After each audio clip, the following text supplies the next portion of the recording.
The King was also a force for peace and unity within Thailand and the broader region, and was a strong supporter of the multilateral system. His achievements throughout his life led to numerous awards from the United Nations and beyond, including the United Nations Development Programme's first Human Development Lifetime Achievement Award in 2006. The King was also a committed environmentalist. He played a leading role in the promotion of soil science and conservation, and was a leader in sustainable land resource management. Under the King's leadership, Thailand raised global awareness of the importance of soil as a resource for poverty reduction, climate change adaptation, sustainable development and security. In 2013, the General Assembly recognized these efforts by designating 5th of December, the same date as the King's birthday, as World Soil Day, as well as 2015 as the International Year of Soils. His Majesty was one of the most venerated global leaders of our time. His profound legacy to the people and nation of Thailand and the world at large will always be remembered. On behalf of the General Assembly, I extend our most sincere condolences to the government, the royal family and the people of Thailand as we mourn His Majesty the King's passing. Our hearts and thoughts are with the people of Thailand at this time. I now request the General Assembly to rise and observe a minute of silence in memory of the late King.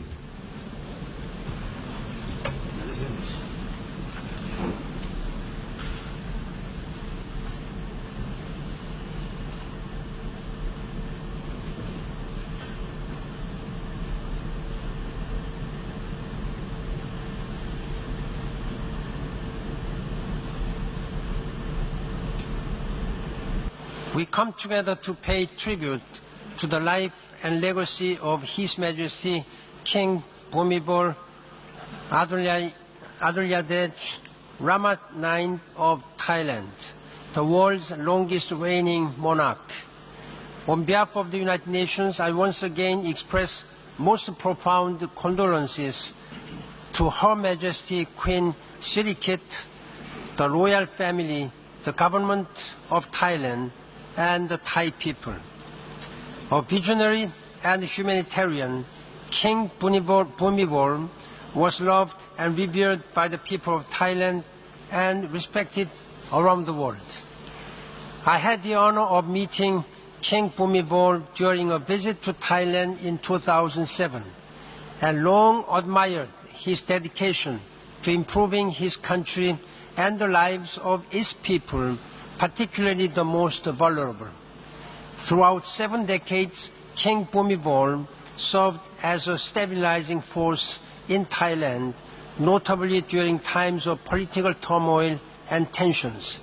The outpouring of grief from the Thai people on his passing is a testimony to the King's tremendous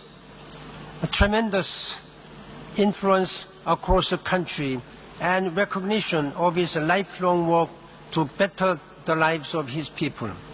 King Bhumibol's commitment to sustainable development and national resilience helped to move the country through its various development phases and towards becoming a vibrant economy. In recognition of his work, King Bhumibol was awarded the first United Nations Human Development Lifetime Achievement Award in 2006. The United Nations recognizes and pays tribute to the remarkable life that His Majesty King Bhumibol led and joins all those who loved the revered King in offering heartfelt condolences. In the spirit of the late King, the United Nations looks forward to further strengthening the partnership with the Royal Thai government and the people of Thailand to advance democracy, development, peace and human rights for all. Thank you.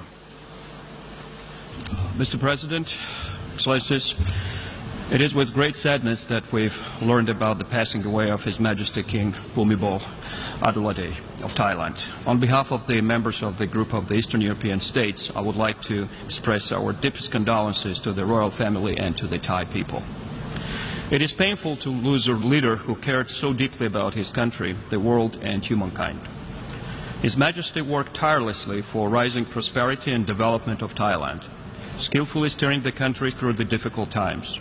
He was a king who was loved by his people and deeply revered internationally, a true leader who inspired his own nation and the rest of the world. As an advocate for education and building bridges between nations, King Bhumibol inspired and encouraged people to strive for peace and prosperity. As he wisely noted, and I quote, "A good person can make another person good. It means the goodness will elicit goodness in the society. Other persons will also be good." His Majesty King Bhumibol will always be remembered for his outstanding leadership and dedicated service to his country. His achievements as the development king, who made an extraordinary contribution to human development, is cherished worldwide. The former UN Secretary General, Mr. Kofi Annan, stated while presenting him the first Lifetime Achievement Award for the United Nations Development Program in 2006, His Majesty was a visionary thinker who played an invaluable role in shaping the global development dialogue. Let us also recall the unique talents and passion of the king, who as a musician and a composer used music as a bridge to build communication, relationship, and friendship. The leadership, courage, and wisdom of King Bhumibol will be missed. In this time of grief and sorrow, our thoughts and prayers are with his family and the people of Thailand. I thank you. Mr. President, Secretary General, colleagues, I have the honour to speak on behalf of the group of Western European and other states. And on behalf of this group, I wish to offer our sincere condolences to the royal family and people of Thailand on the death of His Majesty King Bhumibol Adulyadej earlier this month. His Majesty guided the Kingdom of Thailand with dignity, dedication and vision throughout his remarkable 70 years on the throne. He was the longest-serving monarch in the world at the time of his passing. Standing in this chamber, it is astonishing to think that His Majesty ascended to the throne when the United Nations was only a year old, with Thailand becoming its 55th member state. He was the embodiment of the post-war generation, with its hopes and dreams of global peace, development and universal human rights. From this same vision, the Charter of the United Nations was born, and in this way, the challenges faced by His Majesty during his long reign echo those that have faced all member states in this organisation. It is difficult to draw highlights from such a long and rich history of service to the Thai people, but I will make three observations. First, His Majesty will be remembered for serving the needs of his people. His Majesty spent years of his reign touring Thailand's agricultural provinces, meeting local people, visiting rural projects, and asking local leaders about the challenges to their lives. His Majesty led development programs in the poorest parts of the country and was a keen supporter of advanced agriculture and sustainable development. The mark of this work can be seen across Thailand today. His Majesty was also a talented musician and patron of the arts. He was an accomplished painter, photographer, composer and saxophonist. For many years, His Majesty broadcast a live music concert for his people, performing with a jazz group in the studios of the Royal Radio Station. And finally, His Majesty will be remembered for his unwavering dedication to the Thai people. He was greatly respected at home and around the globe for his dedication to his people and government. He was a welcome symbol of stability for his nation through both good and more challenging times. Mr. President, His Majesty leaves a lasting legacy and a true mark on history. We join the people of Thailand in mourning his passing. Thank you. This is one of the many days that I feel very privileged to represent the host country of the United Nations, so as to have the chance to address you on such an important occasion. On behalf of the United States, I wish to convey our deepest and most heartfelt condolences to Her Majesty, Queen Sirikit, her children and grandchildren, and to the people of Thailand on the passing of His Majesty, King Bhumibol Adulyadej. His Majesty was not only a lifelong friend and partner to the United States, but he also had deep personal ties to our nation. The King's parents met in Cambridge, Massachusetts, where both were studying medicine, his father at Harvard and his mother at Simmons College. His Majesty only lived there as an infant, but his presence is still very much felt in Cambridge. I can speak with a bit of authority on this subject because before I had the privilege of serving in the Obama administration, I was a professor in Cambridge at Harvard's Kennedy School of Government, and my walk to and from campus often took me through King Pumapan Square, which sits adjacent to the Kennedy School and was named in honor of his birth. Walking through King Pumapan Square, it is not uncommon to see Thai people who had come to pay homage to His Majesty, taking photographs next to the plaque bearing his name in the square. There are several places like that in Cambridge. In the nearby Brigham and Women's Hospital, where His Majesty's mother once worked, hardly a day goes by when Thai visitors do not come bearing gifts, flowers, or small handwritten notes. That is the kind of devotion His Majesty inspired in the Thai people. Nearly 2 decades ago, a journalist asked the king how he wanted to be remembered. He replied that he cared very little about how history remembered him. He said, quote, "If they want to write about me in a good way, they should write how I do things that are useful," end quote. In the eyes of His Majesty, doing things that were useful meant finding a way to solve problems that affected real people, most importantly, the vulnerable and marginalized people. And as the king saw it, the only way to know what was useful and to understand the problems that people were facing was to get out into the field, into the places where people lived. So the king traveled constantly within his country, in particular to the poor and rural parts, where over the course of his tenure, he would develop thousands of development projects. But it wasn't just that His Majesty went to these places. We see leaders do that a fair amount. It was also how he went. He made a point of meeting directly with locals, be they fishermen, rubber or rice farmers, or primary school students. When he met with officials, he would choose those working at the very grassroots, agronomists, school teachers, policemen. And His Majesty was more than just a keen observer. Being useful meant helping fix the problems that he encountered and empowering the Thai people to do the same. He had a mind that was at once kinetic and deliberate, creative, as we've heard, and scientific. Over the course of his life, he registered nearly 40 patents and trademarks, often for inventions that he built, tested, and modified himself, and most of which aimed at tackling everyday problems faced by the poor. This is completely extraordinary. Take the invention nicknamed the monkey's cheeks, which he designed to address the perennial floods that Thailand experiences. His Majesty remembered seeing as a child the way that monkeys would store chewed bananas in their cheeks so that they could eat them late, and built a system of small reservoirs that worked using a similar principle, storing excess water during heavy rains that could be used later for irrigation.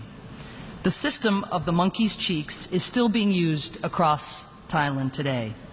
Many of the king's inventions fit this pattern, merging conservation with human development. He was decades ahead of the curve in recognizing that what was environmentally sustainable was crucial to the long-term health of communities. Let me conclude. In June 1960, His Majesty returned to the United States at the invitation of then-President Dwight Eisenhower. He was asked to address a joint session of the U.S. Congress. He was just 32 years old. Speaking to Congress, His Majesty said that he had accepted the invitation in part because of what he called the natural human desire to see my birthplace, Cambridge, which he returned to on that trip. But he also came, he said, to affirm our two nations' unique friendship and shared values. As he put it, friendship of one government for another is an important thing, but it is friendship of one people for another that assuredly guarantees peace and progress. His Majesty told members of the U.S. Congress that there was one tradition valued above all others for the Thai people, the commitment to family. He said, quote, the members of a family are expected to help one another whenever there is a need for assistance. The giving of aid is a merit in itself. The giver does not expect to hear others sing his praises every day, nor does he expect any return. The receiver is nevertheless grateful. He too, in his turn, will carry out his obligations." End quote. Now, the king was speaking about the bonds and generosity among members of Thai families. But in retrospect, his words can just as easily be applied to the way that he lived his life, a life of always looking for ways to be useful to those in need, a life of giving and of serving every single day, not to earn praise, not to get something in return, but rather because that is what one does for family. And His Majesty considered all the people of Thailand to be his family. How fortunate the Thai people were to have had His Majesty as a member of their family. And how fortunate we are to be able to learn from the way that this remarkable king chose to live his life. Thank you.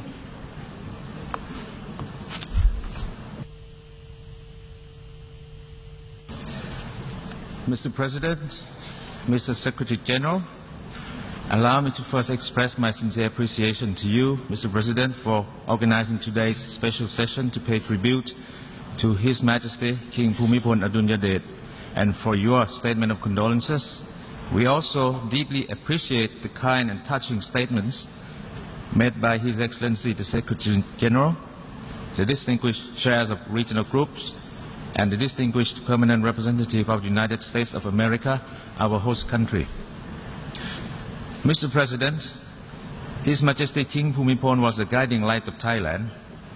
Through the many crises and challenges the kingdom had to face in the last 7 decades, His Majesty was always there for his people, giving them soul, resilience, and most important of all, direction.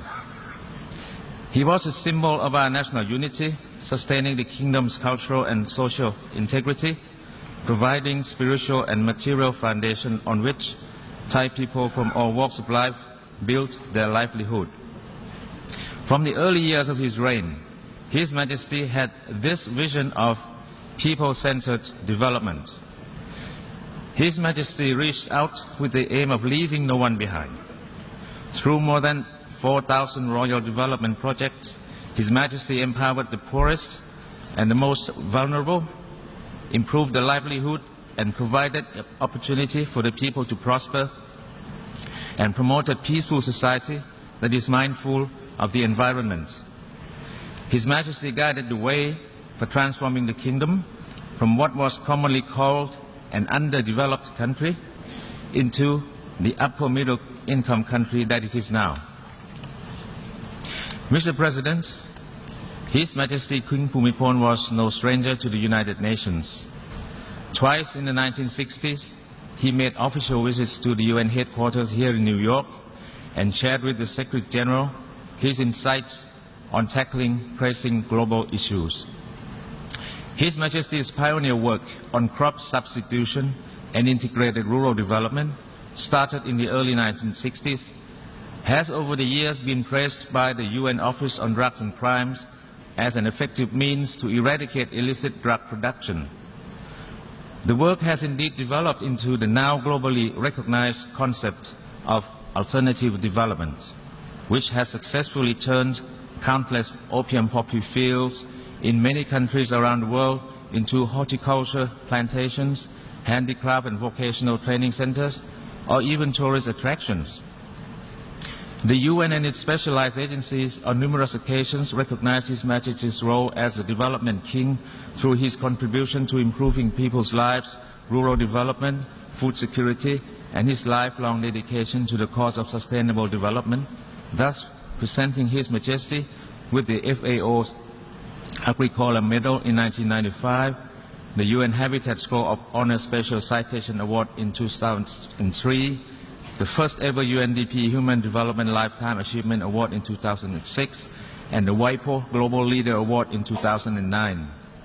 In recognition of his research and development work on soils, His Majesty's birthday, the 5th of December, has been designated World Soil Day by the General Assembly since 2014. His Majesty's countless efforts in working side by side with grassroots people, farmers and communities, and thousands of royal development projects throughout Thailand for decades have crystallized into what is now known as the philosophy of sufficiency economy. This latest gift bestowed on the Thai people by His Majesty advocates moderation, reasonableness and prudence based on knowledge and virtues as way of life and decision-making framework. Acknowledged as a practical approach to achieving sustainable development, the philosophy has been successfully practiced in Thailand and many other countries in both agricultural and business sectors, as well as in public administration. We are proud to have been able to share this gift with our friends here at the United Nations over the years.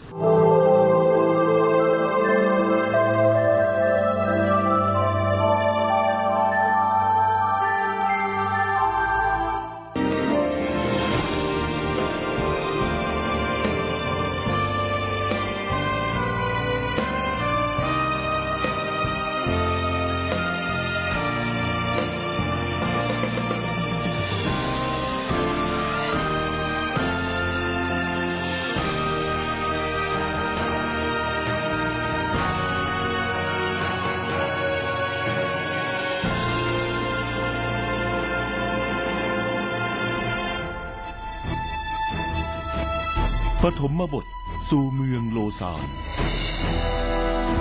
แผ่นดินเมื่อครั้งทรงพระเยาว์ของพระบาทสมเด็จพระเจ้าอยู่หัวภูมิพลอดุลยเดชไม่เพียงเป็นแผ่นดินที่มีความสำคัญในเรื่องการศึกษาการเรียนรู้ในมิติต่างๆที่หลากหลายเท่านั้นหากยังเป็นแผ่นดินที่เปรียบประดุจบ้านหลังที่สองของพระราชาผู้อยู่ในดวงใจของคนไทยทั้งปวงแผ่นดินแห่งนั้นสวิตเซอร์แลนด์